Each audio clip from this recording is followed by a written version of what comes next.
Today, I'm making an apple cake. I wanted to show you something. I love when the apples have a suntan. It's where the leaves were. This one's not real obvious, but look on the top of your apples for that. I think it's really fascinating. I'm using galas today because that's what was on sale and and they're delicious. So let's hurry up. Okay, so this is an old recipe that I have. You will laugh at looking at this thing. This is like almost embarrassing. Look at how this looks. It's crazy. So I was a good girl and I rewrote it for you. I'll take a picture of that at the end, okay?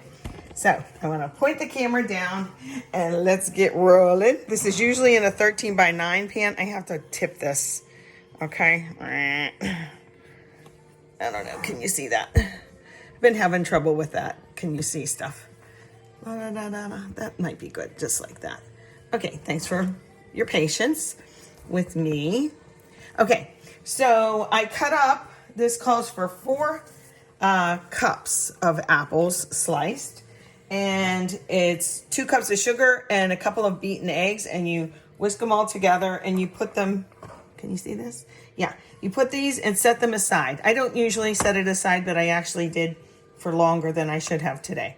I don't know what it does, but that's what this recipe that's over 40 years old that I use. That's why my paper looks like that. So I set it aside, the apples, the sugar, and the beaten egg.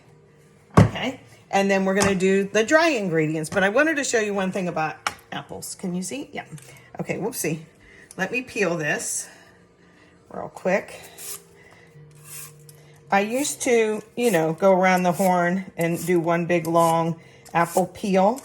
But I found this is a little quicker. It doesn't take as much of the apple off either. Okay. Let me just get that. Okay. But I want to show you how I cut things.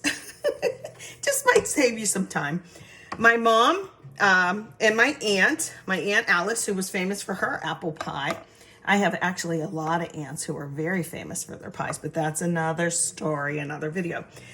My aunt used to cut it down like this and quarter it and then, do the seeds, take that seed and that core out. I don't do this. In fact, I told my husband this years ago, I said, just do this and leave the little core in there. Just take 4 pieces and then you can munch on that if you want and throw it away. Look, there's no seeds all over your cutting board. And if you've done apples like that before, you know exactly what I'm talking about. So then it says to slice them. So I'm just going to do this particular recipe. This is the part of the 4th cup of apple. I'm not putting extra in. Calls for, we're going to be mixing them up. So it doesn't matter if there's chunks or big slices or whatever in that mix. Okay. So next we're going to do a couple of dry ingredients. Oh, wait, there's one more kind of wet. Vegetable oil.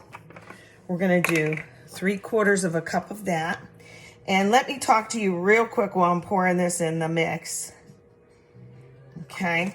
About measuring cups. I did a little experiment once with different measuring cups. Some from like the dollar store, some from, I don't know, Target, whatever. You know how you have mix and match ones? You have different ones like maybe a cute set with ladybugs on it or, whatever. Well, be really careful because they're not the exact same measurements. And if you're baking, you have to be pretty precise in baking, okay? Or anything. I mean, even if it's a package of rice says 2 cups of water, but you're putting more water in than you should. But this particular one I measured out with the 1 cup Tupperware. I trust Tupperware for some reason. So I only use this one and all of my Tupperware. I literally threw away probably 5 or 6 mix and match ones, but I was shocked that everybody is probably out there.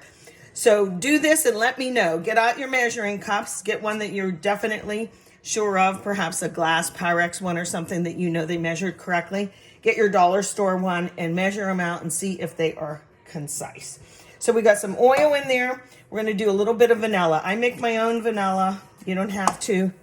I also buy this. There's a difference between imitation and real vanilla, Mexican vanilla, whatever.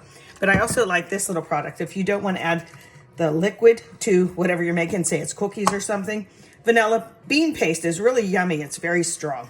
But for this, we're just going to use my vanilla. I'm going to put my pot back over here. How about that? This calls for 2 teaspoons. So we'll put 2 teaspoons in. One Christmas, I made everybody in my family all the little vanilla in these little cute bottles that I bought online. I like lots of vanilla, so I'm allowed to give it an extra squirt. What do you think of that? It has the little vanilla beans in there. Oh, you can still see. Can you see the bean in there? I don't know if you can. Anyway, there's that. It smells good already. I like vanilla. Next will be raisins. Okay.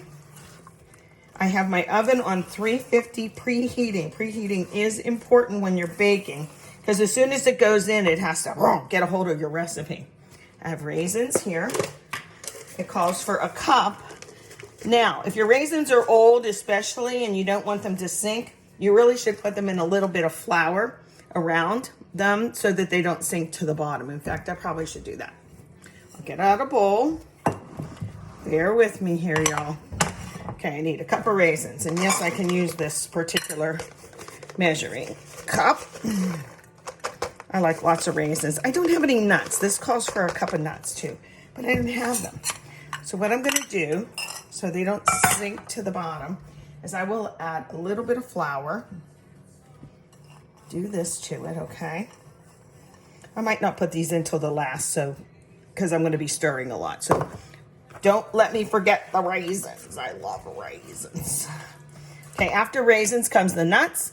Couple more things. We have 3 cups of flour. AP, that means all-purpose flour. I'm measuring that out. Level off the top. I did that method. Like I took the scooper and went like that. I didn't dig down in because then you'll get a lot of packed flour. You probably know that.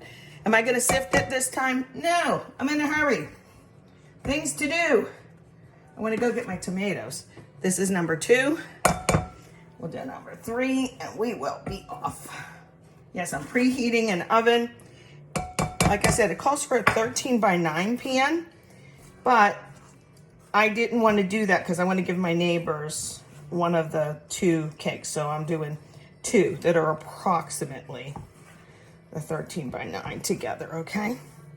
We're almost finished here. The batter's going to be really pretty thick, and yeah, this bowl's too little. Isn't that baking for you, right? It's always something. I've yet to put in the cinnamon. That's just like my favorite. The whole house smells good when this is baking. I have another really simple apple cake recipe, but I thought since I have this one out, I will make it. A couple more ingredients and we will be set. Now, to give it a little lift, we're gonna put in salt, baking soda, and cinnamon. See how I had everything out ahead of time? That sure makes life easy, doesn't it? And then you can clean up as you go. Half a teaspoon of salt. So wouldn't you think, it doesn't really matter, but it really matters, just that little bit of salt. How about 2 teaspoons of, let me do this. Look, I have a little plethora of measuring spoons that I keep, so I don't have to keep using the same one. We're gonna do the baking soda. I really should sift this. You don't want too much in. I kind of smash it up like this to get it unclumpy. Okay. So I need 2 teaspoons. So I'm just actually gonna do, that's 1. That's 2. I know it looked like 4, but that was a half a teaspoon. I'm gonna try and get that mixed as best I can. Don't put in too much. It actually can taste like baking soda. And this will activate it. It's kind of a leavening type of thing. Cinnamon, where are you? Remember that song, Cinnamon? Let me in. I named my car Cinnamon one time. I know, it's kind of dumb. All right, we have, what goes in here? Let me look at my little recipe card. It says a teaspoon of cinnamon. Yeah, right. I'm gonna do a heaping one. Heaping. I love my cinnamon. You put in as much as you like, okay? Alrighty. My mom used to make an apple cake in an electric skillet, the kind that you plug in. And she would bake the cake in there. She'd put the lid on and bake the cake. I'm almost finished, guys. Okay, and let's get back to those raisins. Okay, I'm gonna do this to kind of sift them. No nuts today. Almost, a couple more. Not too much more flour. It wouldn't hurt, but trying to be precise. Okay, and gently fold that in. Come on, you guys. Now I'm gonna look back at my recipe and make sure I have everything. Okay, apples, check. Sugar, beaten eggs, 3/4 oil, teaspoon of vanilla, raisins, no nuts, flour, salt, baking soda, cinnamon. Yep, got it. Okay, this smells so good. I'm going to use this product. If you go on Amazon, it's like 20 bucks a can, but I get it 2 for something cheaper on the Webster store, I think it is called. This is what bakers use. I usually do this over my sink, but for you guys, I'll mess up my counter. How's that? It says grease and flour, but I'm pretty confident in this coming out. Okay, let's do half and half. Move over. I could put parchment on the bottom too. See how this, I'm not gonna guess what is half. I'm gonna do one big scoop to try and get it even, you know? One big scoop. Now I'll do a big scoop in here and go back and forth. I find that this kind of makes it a little way to make it even. It's not gonna be perfect, but that's why you check your cakes, right? Okay, let's get all this in. Can you see that? I hope. Okay, about half.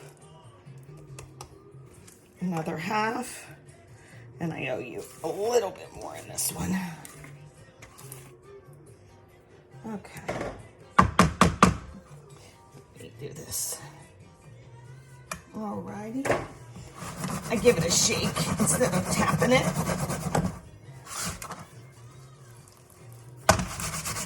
Oh, that needs to tamped down a little bit. Spread out, especially to the edges. If you've ever noticed, the edges of your baked goods will cook first. You know, the heat goes this way. So don't make a mound in the middle. If anything, push it to the side a little bit, okay? See, this is chock full of apples. Well, it is an apple cake now, isn't it? So let's get this in the oven. I'd say this, you know, this is going to take a while at 350. And I would guess it's going to be about 40 minutes or so. Let me look on my old trusty recipe. 45 minutes or until your toothpick is clean around the middle. Okay, I'm going to turn it off, get it in the oven.